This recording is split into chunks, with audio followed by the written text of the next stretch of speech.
매일 성경 묵상을 돕는 해설 가이드입니다. 안녕하세요, 묵상 코치입니다. 함께 읽고 나눌 말씀은 시편 138편 1절에서 8절까지 말씀입니다. 이 시대를 살아가는 우리는 참으로 바쁘고 복잡하고 때로는 고독하고 지친 영혼들입니다. 끊임없이 이어지는 경쟁과 비교 속에서 우리의 자존감은 쉽게 상처받고 계획했던 대로 되지 않는 삶의 현실 앞에서 자주 좌절합니다. 소셜미디어는 화려한 성공과 행복을 끊임없이 보여주지만 정작 우리 내면은 공허함과 불안으로 가득 차 있습니다. 혹시 지금 여러분의 삶에도 깊은 어둠이나 감당하기 어려운 고난의 폭풍이 몰아치고 있지 않습니까? 내가 너무 작고 약해서 이 모든 것을 헤쳐나갈 힘이 없다고 느끼진 않습니까? 이런 지친 영혼들에게 시편 138편은 강력하고도 분명한 메시지를 전합니다. 이 시는 다윗이 환난 가운데서도 하나님을 향한 확고한 믿음을 고백하며 그분의 신실하신 사랑과 계획을 찬양하는 노래입니다. 1절부터 말씀을 살펴보겠습니다. 1절에서 3절은 시인의 기도에 응답하신 하나님에 대해서 말합니다. 시인은 하나님께 감사 기도를 드립니다. 감사의 표현은 4개의 유사한 동사가 반복되어 나타나 하나님을 향한 시인의 깊은 감사의 마음과 감사의 표현의 의지를 보여줍니다. 시인의 감사는 먼저 온 마음으로 드리는 감사입니다. 이 고백은 신명기 6장 5절에 너는 마음을 다하고 뜻을 다하고 힘을 다하여 내 하나님 여호와를 사랑하라는 명령의 앞부분과 마찬가지로 진정한 마음과 할 수 있는 최선으로 감사하겠다는 태도를 보여줍니다. 둘째, 감사와 찬양의 대상은 오직 하나님뿐입니다. 신들의 앞에서 신들은 우상, 천사, 인간 왕을 지칭하는 단어이며 문맥상 우상을 가리키는 것으로 볼 수 있습니다. 신들이 누구든지 간에 시인의 찬양과 기도를 받을 대상에서 제외됩니다. 신들 앞에서 주께 찬송하리로다 라는 말에서는 그의 시선이 하나님께만 집중되어 있음을 알 수 있습니다. 시인의 감사는 하나님을 향한 예배로 연결됩니다. 성전을 향하여 예배한다고 말하는데 예배하다라는 것은 원래 절하다라는 뜻으로 경배하다는 의미입니다. 성전이란 단어는 왕이 사는 궁전과 신이 사는 궁전을 둘 다에 사용되는 단어입니다. 하나님의 궁전은 성막이나 예루살렘의 성전 둘 다 지칭할 수 있습니다. 그러므로 성전이라는 단어를 통해 시대 배경을 추정할 수는 없습니다. 시인이 이 성전을 향했다라는 표현은 지성소를 향했다는 의미일 수도 있고 성전에서 멀리 떨어져 있어 갈 수 없는 상황이라 그 방향을 향했다는 뜻도 될 수 있습니다. 1절의 전심으로 당신께 신들 앞에서 당신께 라는 표현과 마찬가지로 2절의 당신의 성전에 향하여도 신이 어디 있든지 그의 경배의 대상이 하나님뿐이며 그가 하나님께만 주목하고 있음을 강조합니다. 감사의 근본은 하나님의 인자하심과 성실함이 있습니다. 인자하심, 헤세드는 언약을 기초로 한 하나님의 인애와 신실함을 나타냅니다. 성실하심, 메메트는 꾸준함, 성실함, 진실, 진리 등을 뜻하며 하나님의 변함없으심을 나타냅니다. 하나님의 응답과 방법, 가정, 결과에는 이와 같은 속성이 고스란히 담겨 있습니다. 결과적으로 그의 이름에는 그가 하신 일과 그의 성품이 각인되어 있습니다. 시인은 그가 경험한 하나님의 이름을 상기하며 그에게 감사합니다. 이제 2절 하반부에서 3절에는 시인이 왜 하나님께 감사하는지 그 이유를 제시합니다. 첫째 이유는 하나님과 관련하여 제시됩니다. 주께서 주의 말씀을 주의 모든 이름보다 높게 하셨다라는 것은 하나님의 말씀과 이름의 우열을 설명하는 것이 아니라 하나님의 크고 위대하심이 그의 이름 자체에 나타난 것보다 그의 말씀에 더 드러난다는 뜻으로 이해할 수 있습니다. 이 문장은 당신은 당신의 이름과 당신의 말씀을 모든 것보다 높게 하셨다로 번역이 가능한데 이 번역에 따르면 하나님의 이름과 말씀의 위대함을 강조하는 의도로 볼 수 있습니다. 감사하는 둘째 이유는 시인이 간구하는 날에 그의 기도에 응답하셨으며 구체적으로는 시인의 영혼을 강하게 해주셨기 때문입니다. 강하게 하셨다라는 말은 그를 복돋아 주고 살아나게 하셨음을 뜻합니다. 하나님은 그를 부르는 자의 소리를 듣고 그에게 마땅한 응답을 해줄 의지와 능력을 지니셨습니다. 시인처럼 하나님께 간구하여 응답을 받는 것이 큰 감사의 일입니다.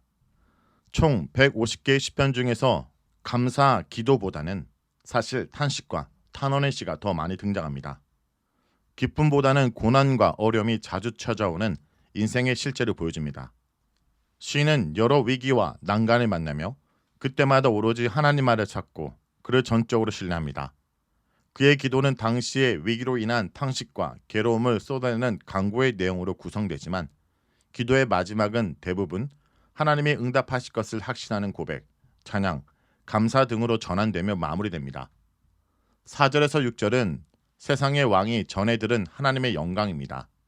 하나님을 향한 감사는 시인에게 국한된 일이 아니라 세상의 모든 왕들과 신들을 포함하여 온 세상 사람이 마땅히 할 일입니다. 신이 하나님께 감사할 주체로 모든 왕들을 언급하는 것은 그들이 스스로 나라의 우두머리로서 백성들을 다스리며 자기가 섬기는 신을 최고의 신으로 생각한 점이 잘못되었음을 암시합니다. 그들은 하나님이 온 세상의 참된 왕이며 그들의 경배를 받아야 될 대상임을 알아야 합니다. 왕이든 신이든 어느 것도 하나님의 자리를 대신할 수 없습니다. 그들이 핑계를 댈 수 없는 이유는 그의 말씀 자체나 약속, 더 나아가 행하신 일을 들었기 때문입니다. 4절에 주의 입의 말씀은 그들이 들은 말씀이 하나님으로부터 나온 말씀임을 확증합니다. 이 말씀은 시인이 경험한 2절에 주의 말씀과 연결되어 5절에 나오는 여호와의 도와 여호와의 영광과도 연결됩니다. 세상의 왕들도 하나님으로부터 기도의 응답과 붙드심을 경험할 수 있습니다. 하나님의 인자하심과 성실하심이 어떻게 그의 하신 일에 드러나는지 실제 자신들이 겪어보고 알게 될 것입니다. 이를 통해 하나님의 영광의 위대함이 나타나므로 이들의 감사와 노래는 시인과 마찬가지로 하나님께만 집중될 것입니다. 이 하나님은 높이 하늘에 계시지만 낮은 자들을 살피십니다. 시편 113편 4절에서 9절은 이와 관련한 구체적 설명을 제공합니다. 하나님은 땅보다 하늘보다 높으신 분이나 스스로 자기 몸을 굽혀 세상의 낮은 자들, 가난한 자, 궁핍한 자, 임신하지 못한 여자, 즉 무언가 결핍되고 남의 도움이 필요한 자를 살피십니다. 그의 살피시는 이유는 그들의 결핍과 부족을 알아내 그들이 바라는 것 이상으로 채워주시기 위함입니다. 세상의 왕이신 하나님은 사랑하는 백성을 이토록 아끼고 사랑하십니다. 그렇다면 하나님의 살피심은 낮은 자들에게만 주목되어 있을까요? 그렇지 않습니다. 본시 6절에 하나님은 멀리 하늘에서도 교만한 자를 아신다고 설명합니다. 이 말은 낮은 자의 모든 사항을 아시듯 교만한 자의 마음과 악한 행동, 말, 속속이 인지하고 계심을 뜻합니다. 7절에서 설명하듯 하나님은 이들의 악행을 심판하십니다. 7절에서 8절은 시인과 함께하여 보호하시는 하나님에 대해서 말합니다. 시인은 현재와 미래에도 하나님이 돌보실 것을 확신합니다. 하늘의 하나님이 세상에서 겸손하거나 교만한 자를 모두 살피심으로 원수들로 인해 공경에 처했더라도 하나님만 신뢰하여 구원을 다시 경험할 것을 확신합니다. 시인의 영혼을 복돋아 주신 하나님은 그를 소생시키고 친히 오른손으로 시인을 구원하실 것입니다. 그러나 교만한 원수들에게는 그의 손을 뻗어 분노를 막으실 것입니다. 7절에 주의 손을 펴서 내 원수들의 분노를 막으시며를 직역하면 내 원수들의 분노 위에 당신은 당신의 손을 뻗을 것이며로서 하나님의 원수의 분노가 표출되는 악행을 친히 심판하실 것을 나타냅니다. 이 손은 그를 신뢰하는 자에게는 구원과 보호가 되지만 그를 신뢰하지 않고 악을 행하는 자에게는 심판의 도구가 됩니다. 하나님은 강구하는 시인을 위해 보상해 주실 것입니다. 보상하다라는 것은 끝내다, 종결짓다, 보복하다, 보답하다 뜻으로 하나님의 시인을 위해 원수들에게 보복해 주실 것을 의미합니다. 시인은 하나님의 인자하심을 떠올리며 인자하심의 영원함을 찬양합니다. 하나님은 그의 손으로 만든 피조물을 버리지 않고 인자와 성실로 돌보실 것입니다. 하나님이 그의 인자와 성실로 시인에게 응답하셨듯이 앞으로도 누구든 하나님께 간구할 때 그에게 응답하실 것입니다. 그러므로 성도의 삶에는 하나님께 드리는 새로운 이유가 담긴 감사의 노래가 끊이지 않습니다. 성도 여러분, 우리가 고난을 겪을 때 하나님은 우리를 외면하지 않으십니다. 그분은 우리의 부르짖음에 응답하시며 가장 먼저 우리의 영혼에 용기를 부어주셔서 고난을 이겨낼 힘을 주십니다. 지금 여러분의 삶을 짓누르는 문제가 있다면 피하지 말고 전심으로 그분께 부르짖으십시오.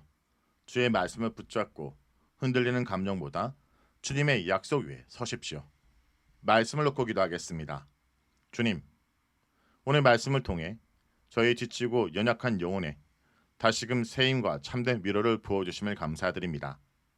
저희가 이 시대를 살아가면서 겪는 모든 고난과 불안과 좌절의 순간들을 주님께서는 가장 가까이서 보고 계심을 믿습니다. 저희가 때로는 눈앞의 문제에 갇혀 주님의 크신 능력을 잊어버리고 저희 작은 힘만 의지하며 낙심할 때가 많았습니다. 주의 신실한 말씀보다 환경의 소리에 더 민감했던 저희의 믿음 없을 용서해 주옵소서. 무엇보다 주님, 다시 전심으로 드려 주님을 찬양합니다. 저희 연약함과 부족함에도 불구하고 저희를 가장 낮은 곳에 찾아와 돌보시는 주님의 해세대로 인하여 감사드립니다. 주님께서 저희 영혼에 힘을 주사 저를 용감하게 하셨던 그날의 은혜를 기억하게 하여 주옵소서. 예수의 이름으로 기도드립니다. 아멘. Jesus, light of Christmas night, shining